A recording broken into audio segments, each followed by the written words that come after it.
If you watch the show, you are well aware of the healthcare crisis that we have in the United States. Um, we're the only modern country that where the government doesn't provide healthcare to everybody, regardless of if you have a job, regardless if you have money to pay.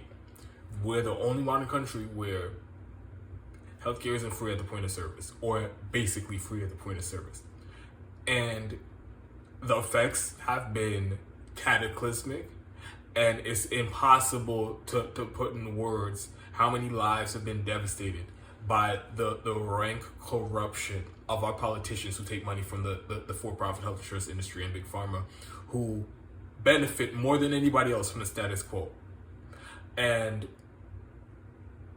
just tens of thousands of people every single year. 60,000 people die because they can't afford basic healthcare in this country. 500,000 people go bankrupt because they can't afford their medical bills. So people's lives are being ruined permanently. People's lives are being ended, destroyed, families destroyed, communities destroyed because of this healthcare crisis that we have in the United States.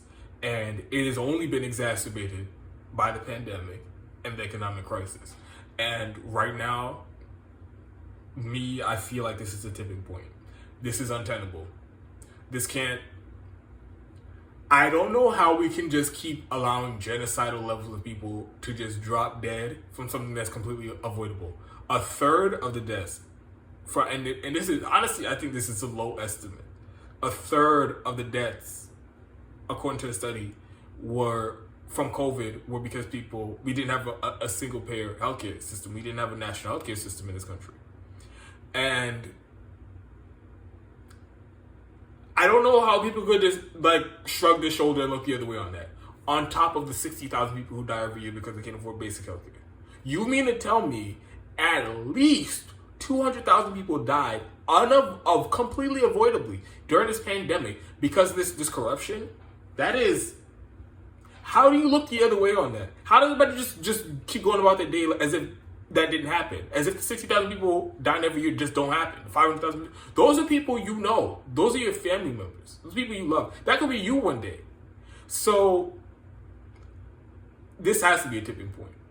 And especially considering how much the people that we elected to fight for this issue have failed us on this issue, I think it's more clear than ever before that the only way we get it is through direct action and through public pressure campaigns and through forcing the hand of politicians.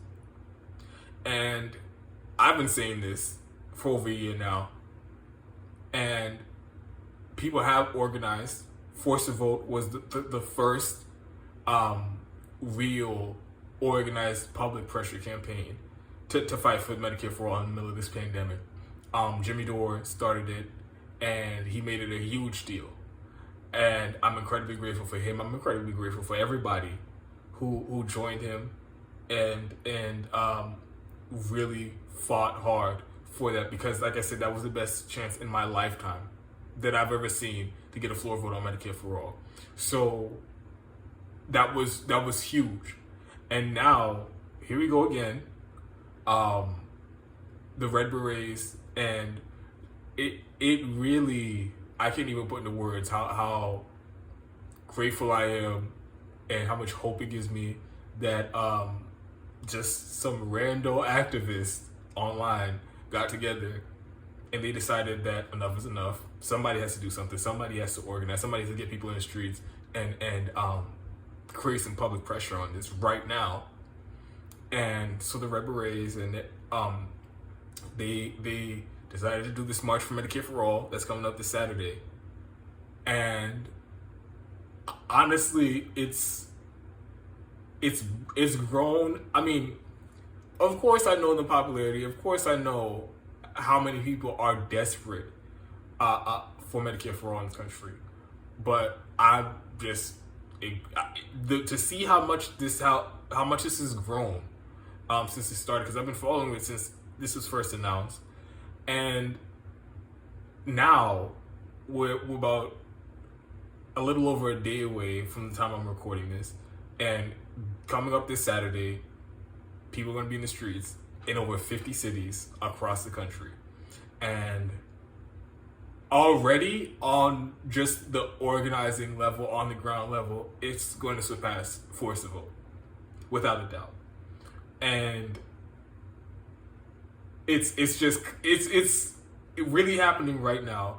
And the amount of the guest speakers that have been announced and the keynote speakers, amazing people, Marianne Williamson, Jimmy Dore, Jackson Hinkle from The Dive, I think Comrade Misty, if you guys know from Twitter. I did an interview with Misty, actually. She's going to be going to an event in Ohio, and she's going to speak.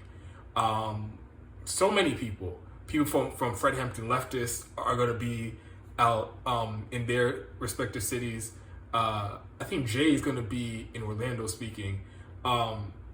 So it was really amazing to see so many people online come together, especially the way that people like to talk down and shit on and browbeat the people online and try to act like we're not real people. Try to act like, oh, just dismiss them. That's not real life.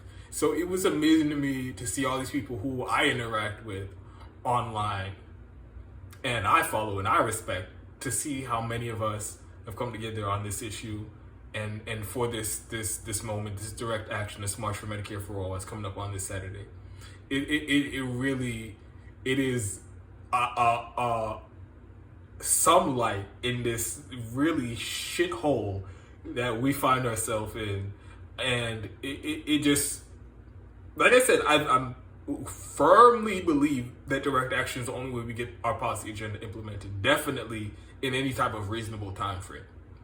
So to see other people, of course I know other people agree with me, but to see people taking the steps now and saying enough is enough, nobody else is going to do it, nobody's going to fight for us, nobody else is going to fight for Medicare for All, we're going to have to do it. I don't know, I keep saying it, but I'm just incredibly grateful for that, and it does move me. And I hope everybody who's watching this, you find a march that's happening in a city near you. You could go to M4A.org. I think that's what it is. It's marchformedicareforall.org. I should really actually look that up right now. Correction. Go to M4all.org, and it's an amazing website. And this is coming from somebody who is a web designer, a web developer. They did an amazing job on this whole thing. They've done an amazing job organizing this entire thing. Go to the website, find a march, find a rally that's happening in a city near you. It's blowing up. If you in California, it's blowing up in California. That's where some of the hottest guest speakers are, like Marianne Williamson, Jimmy Dore. I think Marianne Williamson is speaking in California. Go to the website and you'll find out all the guest speakers, the keynote speakers, and just find one near you. If you're going to show up for an hour, help support, donate if you can, do anything you can to help support. Share this video, let people anybody anywhere across the country, because like I said, it's happening in over 50 cities across the country. They can hopefully find one near them. So anybody you know who cares about this issue, and it should be everybody you know because it's healthcare, anybody you know, talk to them about this, tell them to find a march, show up, because like I said, these politicians, they aren't gonna fight for us. And on that note about the politicians, because I couldn't do this video and not mention this. I might actually have to do an entirely separate video to really get into this. Yet again, we have another defining moment where people are agitating, organizing direct action and public pressure campaigns for the issues that these charlatan politicians, so-called elected progressives, but really they're just neoliberal incrementalists and Democratic Party hacks. We all agree Medicare for All was like the top issue, if not one of the top issues. And here we go again. They have an opportunity to show that they will fight for it. And then none of them, not one of them, will endorse this rally, show up to this rally, They won't even mention it. This has been going on for months. This has been being organized for months. And they've been trying to act like this doesn't exist, just like most of them did during Forced to Vote. So I have to tell you, I have to ask, how much more do you need to see to know these people are not your friends? We aren't working on the same team. And they will never fight for the policies that they are lying and telling people that they support. So I don't know how, like, and people keep acting like these are just one. You can just give them a mulligan, or I'm gonna whack my finger at you this time, but go get them next time. I'm gonna still support you. And if you send out a nice tweet, I'll make a video and tell everybody how great that tweet is. No, I'm done with it. I'm done with it. You wouldn't force a vote on Medicare for all when you had a chance. I'm done with it. People are organizing in 50 cities. People are organizing in your districts or right next door to your districts. And you won't even acknowledge the protests. You won't acknowledge the marches. You won't show up to it. I'm done with it. And to add insult to injury, Nina Turner and AOC scheduled a campaign rally for Nina Turner on the same day as Medicare for All marches. And there's one happening in Ohio too. So again, they had and don't tell me they didn't know about it, because I know the organizers have been reaching out to them. I've heard it from the organizers themselves. I've seen the screenshots. And they won't even acknowledge them. They won't respond to them. And I know they know what's happening. I know they know what's going on.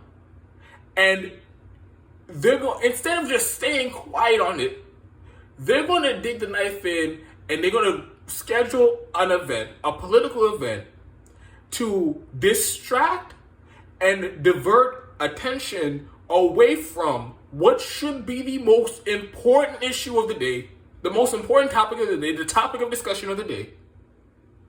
They're going to distract from that, and they're going to take people who very well could have found themselves at that march, at that rally that's happening in Ohio, and you're going to take them and bring them to a campaign event for Nina Turner so that they can do some self-promotion. And that is the perfect encapsulation of what these people have become. They will not fight for you at all. And above everything, they care about their careers and their own personal gain. So, again, I might have to do a whole separate video on that. But, like I said, people are getting out in the streets right now. It's happening right now, this Saturday, March for Medicare for All. Find one in a city that's happening next to you. And here's the thing. I hope this isn't just some one-off. I hope that, and who knows what this turnout's going to be, but I know there are going to be hundreds of people out in the streets, hopefully thousands of people out in the streets. And hopefully, and I know these people put in such hard work and at tremendous personal cost to do this, but I hope they see this and they say, you know what, and immediately start scheduling the next event. Or somebody else gets inspired and they organize similar events to cancel the rent and mortgages and to provide or provide UBI for people to deal with the economic crisis. I hope that this sparks a wave of organizing and direct action on the policies to force the hands of these politicians. And like I said, I'm just incredibly grateful and incredibly proud of everybody who organizes, proud for the volunteers, I'm proud in advance of everybody who's going to show up and make a scene, cause a ruckus and rock the boat, because the status quo is not working, and people are going to die unnecessarily if people don't actually stand up and do something about it.